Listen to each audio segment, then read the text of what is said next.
হাসির রাজা, জ্ঞানের রাজা, রসিক রাজা গোপাল ভাঁড়।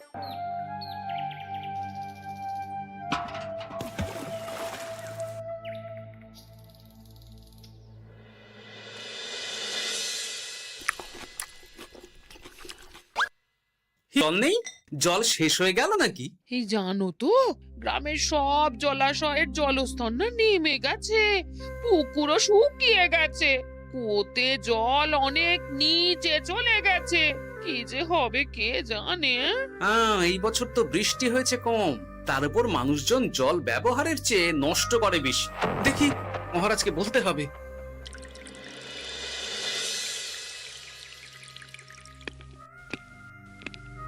এই তো গোপাল এসে গেছে। শুনেছো, রাজ্যে সকল জলাশয়ে শুধু শুনিনি, চাক্ষুষ দেখেছি, আর এর কারণ ও তার সমাধানও ভেবে এসেছি মহারাজ। তুমি কি বলতে চাইছো সেটা বলো না খোলসা করে। মহারাজ, আসন্ন দিনে জলাভাব মেটানোর একটাই উপায়, তা হলো প্রজাদের উপর কর চাপানো। মহারাজ, আমার ঠাকুরদা বলতেন, যা মেলে মূল্য বিনে তার মূল্য কে আর জানে। আমরা যেহেতু জলের মতো এত মূল্যবান সম্পদ বিনামূল্যে পাচ্ছি, তাই একে গুরুত্ব দিতে শিখিনি। সবাই মিলে দেদার জলের অপচয় করছি। আমি এই অপচয়ের বিরুদ্ধে কর বসানোর পরামর্শ দিচ্ছি মহারাজ। জলের জন্য দেবে দাম, ছুটে যাবে কাল ঘাম। হ্যাঁ, যখনই জলের জন্য কর দিতে হবে, তখনই জলের অপচয় বন্ধ হবে। এতে লাভটা কি হবে গোপাল? মানুষ কম জলে কাজ করা শিখে যাবে, ফলে আগামী দিনে যদি জল সম্পদ কমেও যায়, এই কৃষ্ণনগরের প্রজারা আগে থেকেই তার জন্য প্রস্তুত হয়ে যাবেন। কিন্তু আমি আমার প্রজাদের কাছ থেকে জলের দাম নেব গোপাল? না মহারাজ, কর বাবদ যে অর্থ উপার্জন হবে, তার সাথে আপনার দান মিলিয়ে রাজ্যের মধ্যে একটা বিরাট কৃত্রিম জলাধার বানানো হবে। বাহ বাহ বাহ! যেখানে বৃষ্টির জল সংরক্ষণ করা যাবে মহারাজ। এতে সারা বছর ধরে আর কোনো জলের অভাব থাকবে না মহারাজ। গোপালের প্রস্তাব বড় ভালো লেগেছে। আগামী দিনে ইতিহাসে এই কর্মযজ্ঞের কথা লেখা থাকবে বলেই আমার বিশ্বাস। আর তাই আমি গোপালকে এই মুহূর্তে 50টি স্বর্ণমোহর উপহার দেব বলে ঘোষণা করছি। সাধু সাধু সাধু।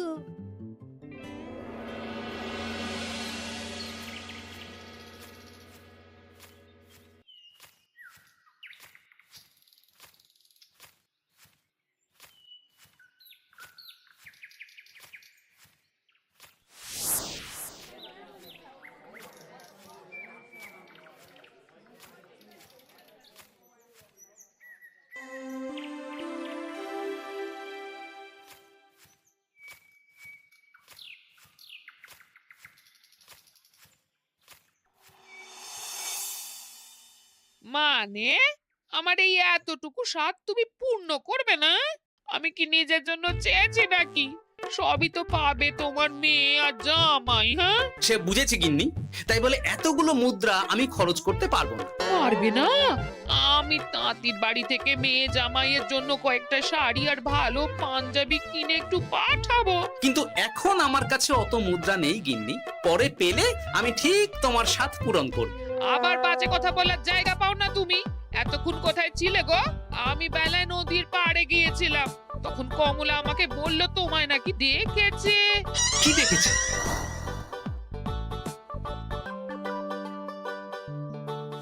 কোথায় গেল? এত বড় মুদ্রা থলে কি হাওয়াতে উবে গেল নাকি? এই রে, এ তো মহা ঝামেলা। কখন কি যে গিন্নিকে খবর দিচ্ছে সেটা টেরও পাইনি। বলি মুখে কুলু পাটলে যে বড়, বলি রাজা মশাইয়ের কাছ থেকে যে এত রোজগার করো, সেই মুদ্রা যায় কোথায়? আহ, কানের মাথা খেও না তো। আমি কি তোমার কোনো কিছুর অভাব রেখেছি? বলো একবার। খাওয়া পড়া কোনো কিছুর তো কোনো খামতি নেই তোমার। মানছি রাখোনি, কিন্তু তাই বলে আমিও তোমার স্ত্রী, তোমার গিন্নি গো, গিন্নি, তাই না? আমার তো জানার অধিকার আছে নাকি যে তোমার উপার্জনের অর্থ করি সব কোথায় যাচ্ছে? জানবে জানবে, সব জানবে। এখন কিছু খেতে দাও দেখি, পেটে ছুঁচোয় ডন বৈঠক মারছে। না, এরপর থেকে আর মহারাজের কাছে উপহার পেলে ওইভাবে খোলা হাটের মধ্যে দিয়ে আসা যাওয়া করা যাবে না।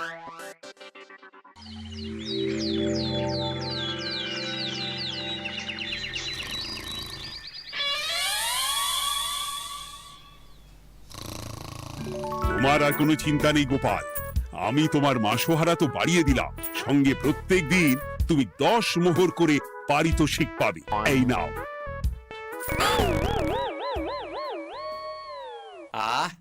এই ভোরবেলায় একটা জব্বর স্বপ্ন দেখা গেল বটে। এই স্বপ্ন খুলে গেলে আর কোনো চিন্তা নেই। গিন্নি, ও গিন্নি, বলি গেলে কোথায়? গিন্নি, সারা নেই? ও গিন্নি, রাগ করলে নাকি গো? আরে এসো এসো, এমন একটা স্বপ্ন দেখেছি না যে তোমার আর কোনো চিন্তা থাকবে না গিন্নি। মোহর আর মুদ্রা একেবারে ঝরে পড়বে গো।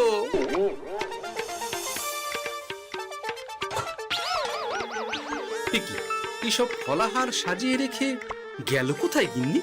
নিজের বাপের বাড়িতে তো যাবে না, কেউ নেই সেখানে। মেয়ের বাড়ি গেল নাকি? না, মেয়ের বাড়িতে তো গিন্নি যায় না। তাহলে না না, খালি পেটে এত ভাবতে পারছি না। আগে মুখ হাত ধুয়ে এসে কিছু খেয়ে নি, তারপর দেখি গিন্নি কোথায় গেল। না, গিন্নিকে তো কোথাও দেখলাম না। গেল কোথায়? যাকে আগে রাজবাড়িতে তো যাই, ফেরার সময় না হয় আবার খোঁজ নেব, ততক্ষণে ফিরেও আসতে পারে।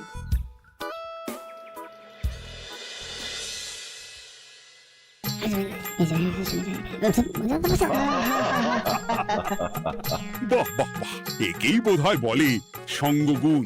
অনেকদিন এত হাসি নিয়ে। যা বলেছেন মহারাজ। হাসির চোটে পেটে ধরছে খিল। কর্তার গিন্নিতে দেখছি রয়েছে অনেক প্রেম। কি গিন্নি, তুমি এখানে কি করছো?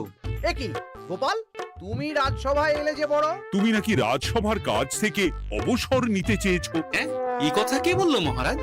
এই তো উনি বললেন। বলি আমি আবার কি করব? তুমি আমায় একটা কাজ দিলে আর সেটা আমি করব না বলো? আমি তোমায় কাজ দিলাম? কি কাজ? বাবা গোপাল, তুমি কি আকাশ থেকে পড়লে নাকি? তুমিই তো তোমার গিন্নিকে বলে পাঠিয়েছো যে তুমি আর রাজসভার কাজে যোগ দিতে চাও না। তোমার নাকি আর কাজে মতি নেই, তুমি বিশ্রাম চাও। এই রে, গিন্নি দেখি ভয়ঙ্কর চাল দিয়েছে। আমার নামে রাজসভায় এসে এইসব বলেছে। তাই কথা ঠিকই গোপাল, যে তোমার অবসর গ্রহণের কথা শুনে আমি বিশেষ মনমরা হয়ে পড়েছিলাম। কিন্তু তোমার গিন্নি যেভাবে রাজসভায় হাসি মজা হুল্লোড় পরিবেশন করছে, তাতে আমার মনে হচ্ছে এ সাপে বড় হয়েছে। এই বেলা যদি গোপালকে কায়দা করে রাজসভা থেকে তাড়ানো যায়, তাহলে আমার পথ থেকে বিরাট বড় একটা কাঁটা উপড়ে ফেলা যাবে। গোপাল গিন্নি সবার মধ্যে বিলিয়েছেন হাসি, তার জন্য রাজামশাই হয়েছেন ভারী খুশি। হ্যাঁ গোপাল, তাই আমি ঠিক করেছি তোমার স্থানে আমি তোমার গিন্নিকেই বহাল করব। হ্যাঁ, তোমার সঙ্গে ঘর সংসার করে ওর বুদ্ধি বেশ খোলতাই হয়েছে, সেটা বোঝাই যাচ্ছে। এছাড়াও আমাদের অনেক পরামর্শ দিয়ে সাহায্যও করতে পারবে। তাছাড়া উনি মহিলা বলে অন্দরমহলেও যেতে পারবেন, রানীমাও খুশি হবেন বলেই তো আমার বিশ্বাস। কি গোপাল গিন্নি, তোমার এই কাজ করতে কোনো আপত্তি নেই তো? আপত্তি কেন থাকবে মহারাজ? আমি ধন্য আপনি আমায় এত বড় সম্মান দিচ্ছেন বলে। এ তুমি আমার কত বড় সর্বনাশ করলে গিন্নি। তুমি কিনা শেষে আমার চাকরিটাই খেলে। এটা গোপালের জন্য বড় ভালো হলো, তাই না? কোনো কাজ করতে হবে না, কিন্তু রোজগার আগের মতোই থাকবে। অবসর আর উপার্জন একসাথে। না হে গোপাল, তুমি আর এখানে কাঁচুমাচু মুখে দাঁড়িয়ে না থেকে নিজের বিশ্রামে ব্যাঘাত ঘটিও না। আমাকে সবার কাজ শুরু করতে দাও। যথা আজ্ঞা মহারাজ।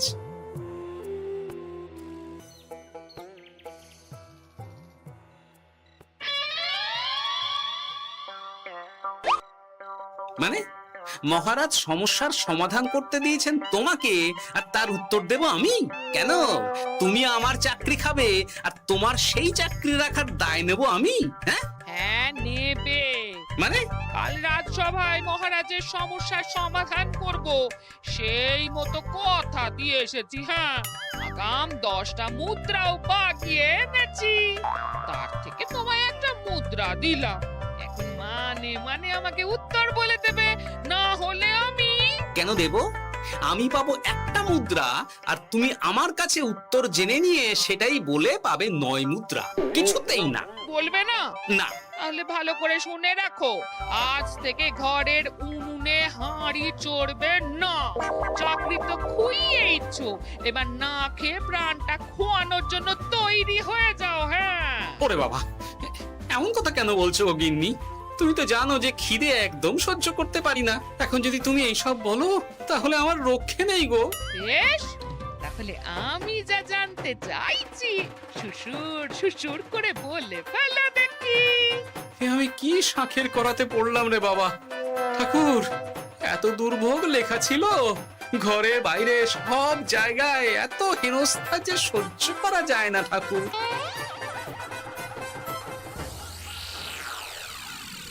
একেই তো বলে গো গিন্নি, মেঘ না চাইতেই জল। এতদিন কতভাবে চেষ্টা করেছি গোপালকে রাজসভা থেকে তাড়াবার, আর গোপাল নিজেই কিনা রাজসভা থেকে পালিয়ে গেল। সব বলছো? তোমার শরীর ঠিক আছে তো? শরীর মন সব ঠিক আছে, তবে গোপালের বদলে কাকে বহাল করা হয়েছে শুনলে তোমার মাথা ঘুরে যাবে। কাকে? গোপাল গিন্নিকে। আমার কিন্তু বিষয়টা খুব একটা সরল ঠেকছে না গো। গোপাল ভাঁড়ের বুদ্ধি তো আর যে সে বুদ্ধি নয়। উনি যাই করেন খুব ভেবে চিন্তে করেন, এর পেছনে আবার কোনো মতলব নেই তো। এটা তুমি মন্দ বলনি গিন্নি। গোপালকে নিয়ে সত্যি কোনো বিশ্বাস নেই। ও কখন কি ঘোট পাকাচ্ছে বলা যায় না। আমাকেও সাবধানে থাকতে হবে। দেখতে হবে যে গোপাল আসলে কি চাল চালতে চাইছে।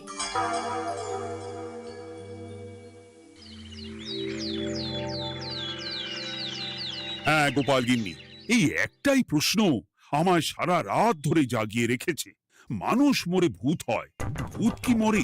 তাহলে ভূত মরলে কি হয়? ইয়ে মানে মহারাজ, এই প্রশ্নের উত্তর আমার আজকে দিতে ইচ্ছে করছে না। হ্যাঁ, আমি না হয় আপনাকে আগামীকাল এই প্রশ্নের উত্তর দেব, ঠিক আছে? হ্যাঁ, গাছ থেকে পড়ে গেলে জাপটে ধরে ডালকে। আজকের প্রশ্নের উত্তর উনি দেবেন কালকে। না হে গোপাল গিন্নি, তা হয় না। এই প্রশ্ন আমাকে সারা রাত বিচলিত করেছে। আবার যদি আজকেও এই প্রশ্নের উত্তর না পাই, তাহলে তো আবার একটা নিদ্রাহীন রাত আমাকে কাটাতে হবে। ইয়ে মানে আমি বলছিলাম কি মহারাজ, গোপাল গিন্নি তো সদ্য এই কাজে বহাল হয়েছে, তাই তাকে তো একটু সময় দেওয়া দরকার নাকি? কিন্তু প্রশ্নের উত্তর না পেলে যদি মহারাজের শরীর খারাপ হয়, তার দায় কে নেবে মন্ত্রী মশাই? এই রে, এখন আমি কি করব? এ তো মহা বিপদে পড়লাম দেখছি। আচ্ছা মহারাজ, ঠিক আছে ঠিক আছে, আমি এই প্রশ্নের উত্তর দেব, কিন্তু আমার না একটু সমস্যা আছে। খোলা হাওয়াতে গিয়ে না দাঁড়ালে আমার ঠিক মাথা খোলে না, তাই বলছিলাম। তাই না হয় যাও, হাওয়া খেয়ে এসে মাথাটা খোলতাই করে নাও। কিন্তু এই প্রশ্নের উত্তর আমাকে আজকেই দিতে হবে। হ্যাঁ, উফ, এই যে কি সমস্যা! সারাদিন ঘরে বসে থেকে থেকে তো আমার সারা গায়ে বাদ ধরে গেল। সেই সকালবেলা আমাকে ফলাহার করিয়ে দিয়ে গিন্নি তো চলে গেছে রাজবাড়িতে চাকরি করতে। এদিকে আমার যে পেটে কিচ্ছুটি নেই, তার কি হবে? মহারাজ দোকানে গিয়ে যে ভালো মন্দ খাবো তারও উপায় নেই। তাহলেই তো কাঁড়ি কাঁড়ি খরচা। না, একবার দেখি তো উনুন ধরিয়ে অন্তত ভাতটা চাপাতে পারি কিনা। তাহলে গিন্নির ওই হাঁড়ি না চড়ার হুমকির হাত থেকে অন্তত বাঁচা যাবে।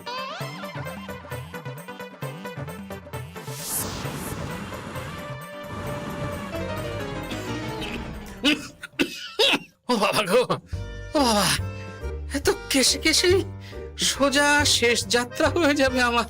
না, এর চেয়ে না খেয়ে মরাও ঢের ভালো। দেখি তুমি বাড়িতে কেন? এত হাঁপাচ্ছ কেন?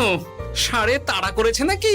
আরে না গো, মানুষ মরে ভূত হয়, ভূত কি মরে? তাহলে ভূত মরলে কি হয়? খোলা হাওয়াতে গিয়ে না দাঁড়ালে আমার ঠিক মাথা খোলে না। ও, এই হলো ব্যাপার। বেশ, এর উত্তর তোমায় আমি বলে দিচ্ছি। ভূত মরে প্রথমে এক ঝুড়ি অন্ধকার হয়, সেই অন্ধকার হাওয়াতে উড়ে বেড়ায়। এক সময় সেই অন্ধকার পাতলা হতে হতে কুয়াশার মতো হয়ে যায়। ব্যাস, মিটে গেল। মিটে গেল। যদি রাজা মশাই এই কথা বিশ্বাস না করেন, তুমি হলপ করে বলবে আপনি যখন মরবেন একদম মিলিয়ে নেবেন মহারাজ, এর চেয়ে এক পা এদিক ওদিক হয় না যেন। হ্যাঁ, এই না হলে তুমি গোপাল ভাঁড়। বুঝেছো তাহলে?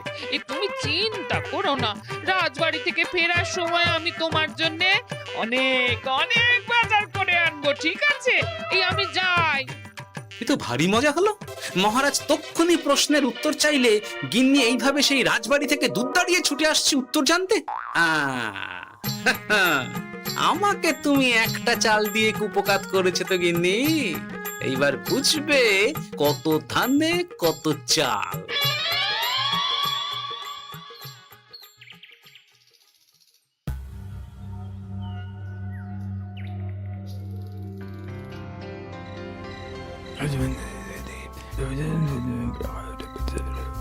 বুঝেছিস তো তোর কাজটা? খুব বুঝেছি গোপাল দাদা।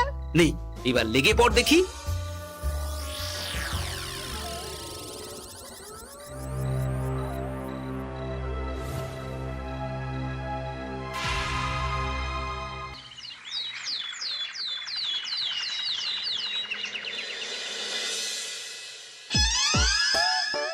তাহলে আর বলছি কি তোমাদের, সকালবেলায় উঠে দেখি মুখের এই হাল। এই কাণ্ড কি করে হলো মহারাজ? তার আমি কি জানি। আমি সকালে উঠে আয়নায় নিজেকে এই অবস্থায় দেখে খুব চিন্তায় রয়েছি। গোপাল গিন্নি, আগে মহারাজ, গোপাল থাকলে যে কাজ করতো সেটা তো তোমাকেই করতে হবে, বলতে হবে এর সমাধান কি। হ্যাঁ মানে আমি হ্যাঁ হ্যাঁ, আমার মনে আছে। তোমার তো আবার হাওয়া না খেলে চলে না। যাও যাও, তাড়াতাড়ি হাওয়া খেয়ে এর উত্তর নিয়ে এসো।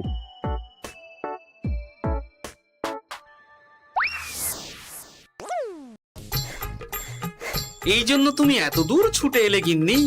মহারাজকে বলবে যে তিনি যেন আজ রাতে চাদরটা মুখে ভালো করে মুড়িয়ে ঘুমোন, তাহলেই মিটে যাবে।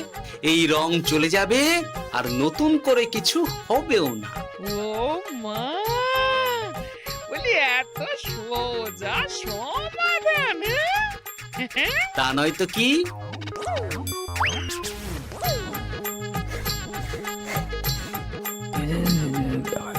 কাল সারা রাত আকাশে একবার দেখলাম চাঁদ উঠেছে, আর একবার দেখলাম ঘোর অমাবস্যা। এর কারণ কি? একই রাতে দুই তিথি হয় কি করে? মানে আর একটা সমস্যা। হ্যাঁ, এটা আগে বললেই তো হতো মহারাজ।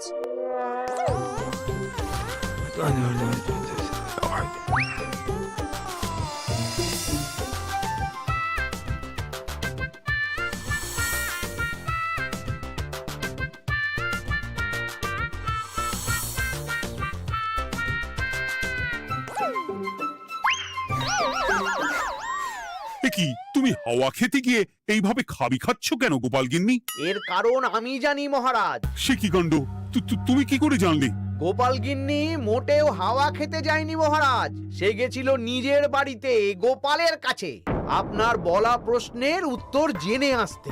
মানে গোপাল গিন্নি তার মানে আমাকে ঠকিয়েছে? তা জানি না মহারাজ, তবে আমার মনে হয় এর পেছনে গোপালের কোনো গভীর ষড়যন্ত্র আছে, না হলে সে এমনটা করবে কেন? আর এক রাতেই আপনার সাথে এতগুলো অদ্ভুত ঘটনা পর পর ঘটবে কেন? বটে, এক্ষুনি গোপালকে ডেকে আনো।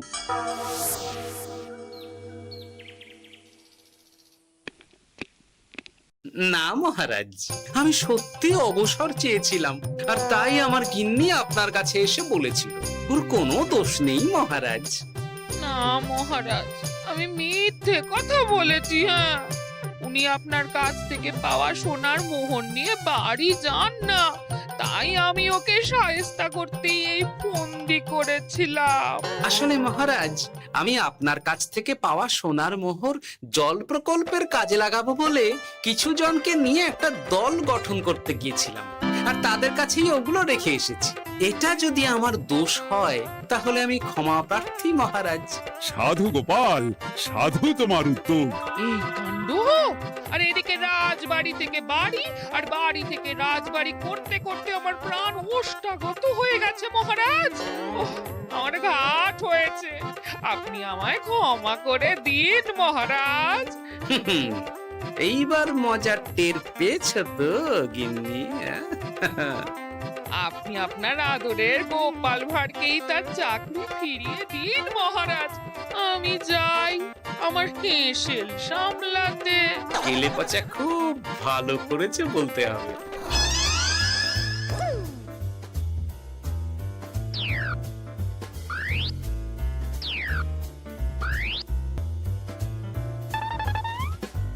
তবে মহারাজ, অমাবস্যা পূর্ণিমা সব আমার বুদ্ধিতেই কেলেপচা করেছিল।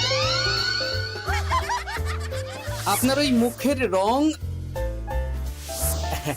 ওটি একটি বিশেষ রং যার আয়ু একদিন, তাই ওটা এমনিই মিলিয়ে গেছে। হ্যাঁ, সেই বরং ভালো। তুমি তোমার গিন্নিকে নিস্তার দাও গোপাল, তাছাড়া আমিও আমার গোপালকে ছেড়ে আর থাকতে পারছি না। যথা আজ্ঞা মহারাজ। আমারও যে আর এই অবসর ভালো লাগছে না মহারাজ। গোপাল ছাড়া রাজসভা যে লাগে ফাঁকা ফাঁকা, তাই তো আবার চাকরিতে তাকে বহাল রাখা।